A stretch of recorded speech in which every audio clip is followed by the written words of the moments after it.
በስመ አብ ወወልድ ወመንፈስ ቅዱስ አሐዱ አምላክ አሜን። በድጋሚ እንደምን ሰነበታችሁ፣ እንደምን ቆያችሁ? አሜን። አምላካችን የልዑል ባለ ቅዱስ እግዚአብሔር ስሙ የተመሰገነ ይሁን። ባለፈም እንዳልኩት አጠር አድርገን ታሪኮቹን ላይ የተወሰነ ፎከስ እናደርግና ከዛ በኋላ ወደ ቅዱሳኖቹ እንመጣለን ብያችኋለሁ። ስለዚህ በዚህ መሰረት አሁንም ዛሬ የምንቀጥለው የነገስታት ታሪክ ነው የሚሆነው። ዛሬ የምናነሳው ታሪክ አፄ ውድም አርዕድ ይባላሉ። አፄ ውድም አርዕድ የተባሉት ማን ናቸው? የማን ልጅ ናቸው? ከመቼ እስከ መቼ መሩ? በዘመናቸው ምን ታሪክ ተከናወነ? የሚለው ነገር አጠር አድርጌ ለ5 ደቂቃ የሚሆን ለማቅረብ እሞክራለሁ። እኛ አባት እኚህ ንጉስ ኢትዮጵያን ከ1282 እስከ 1297 ዓመተ ምህረት ድረስ ኢትዮጵያን መርተዋል። ምናልባት ከዚህ በፊት የነበረው ታሪክ ባለፈም እንደነገርኳችሁ የአፄ አግባጽዮን ልጆች ናቸው። ተከታታይ ሆነው እስከ 77 ጀምረው ከ77 ጀምረው እስከ 82 ድረስ በደንብ ኢትዮጵያን መርተዋል። ስለዚህ ከ77 ጀምሮ ከ1277 እስከ 82 ድረስ እነዚህ ልጆች 5 ዓመት በተከታታይ መርተዋል ብዬ ነግሬያቸዋለሁ። ስለዚህ እኚህ ልጆች 5 ዓመት ነግሰው አብቅተዋል ንግስናቸው። ከዛ በኋላ ምንድነው የሆነው? የነዚህ 5 ልጆች አባት የሆነው የአፄ አግባጽዮን ወንድም ማለት ነው። የአፄ አግባጽዮን ወንድም ናቸው አፄ ውድም አርዕድ ማለት ነው።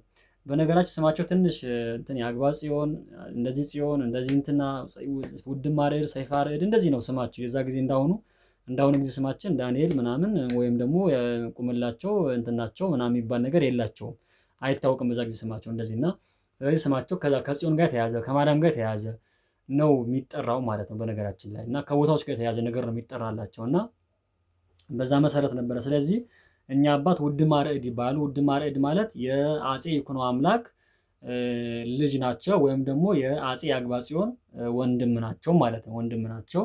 ስለዚህ እኛ አባት እኚህ ንጉስ በዘመናቸው በጣም በርካታ ነገሮችን ሰርተዋል።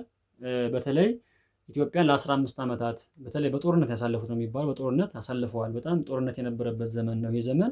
ስለዚህ እኚህ ዘመን በተለይ ከአረቦች ጋር የተዋጉበት ዘመን ነው። በተለይ ከአረቦች ጋር ጅቡቲን ለመያዝ አረቦች መጥተው ነበረ። በዚህ ጊዜ እሳቸው አይ በፍጹም አገሬን አላስደፍርም ብለው ከአረቦች ጋር ተዋግተው ጅቡቲን ያቆዩልን አባት ናቸው እና ምናልባት ከዛ በኋላ የጅቡቲ ታሪክ የምናውቀው ነገር ስለሆነ ስለዚህ እኛ አባት እኚህ ንጉስ አፄ ውድም አርዕድ ማለት ነው ከ1282 እስከ 1297 ዓመተ ምህረት ድረስ ለ15 ዓመት ኢትዮጵያን መርተዋል። ከመሩ በኋላ በሚገርም ሁኔታ ፈተናም ገጥሟቸዋል። ፊትም እንዳልኳችሁ የጦርነት ፈተና ገጥሟቸዋል። የጦርነት ፈተና ገጥሟቸው በድል አጠናቀዋል። በዚህ ዘመን ምናልባት ትልቁ ታሪክ የሚነሳው ከጦርነቱ ባሻገር አባታችን አቡነ ተክለ ሃይማኖት ያረፉበት ጊዜ ነው። በተለይ አባታችን አቡነ ተክለ ሃይማኖት ባለፈው እንዳነሳውላችሁ በ1297 ዓመተ ምህረት አርፈዋል። 96 ዓመተ ምህረት ላይ አርፈዋል እና ስለዚህ እኚህ አባት ያረፉበት ጊዜ ነው። ስለዚህ ኢትዮጵያ በጣም በሀዘን የነበረችበት ዘመን ነው ማለት ነው። ምክንያቱም ትልቁን አባቷን ከአራቱ ካህናተ ሰማይ ቀጥሎ 25ኛ ካህናተ ሰማይ ሆኖ የእግዚአብሔር መምህር ያጠነ ታላቅ አባት ነው። ለኢትዮጵያውያን ብርሃን የሆነ ሐዲስ ሐዋርያ የተባለ የሰባኪያን አለቃ የተባለ የኢትዮጵያ ሕያው አባቷ ወይም ደግሞ ከእግዚአብሔር በመቀጠል ይጠብቃት የነበረ ወይም ደግሞ ብዙ ነገር ያደረገላት የሆነላት ብዙ አማንያን የመለሰላት ወደ እግዚአብሔር መንግስት ያስገባ በጣም በርካታ አብያተ ክርስቲያን ያሳነጸ ከ1000 በላይ አብያተ ክርስቲያን ያሳነጸ ታላቅ አባቷን ያጣችበት ዘመን ነበር ይሄ ዘመን። ስለዚህ በአፄ ውድም አርዕድ ዘመን እንደሆነ በደንብ ይታወቃል። ከዛ በኋላ ምናልባት ይህ አባት በዘመናቸው እነዚህ ነገሮች አከናውኖ ያለፈ ንጉስ ነው። ስለዚህ 15 ዓመት ቀላል ነገር አይደለም።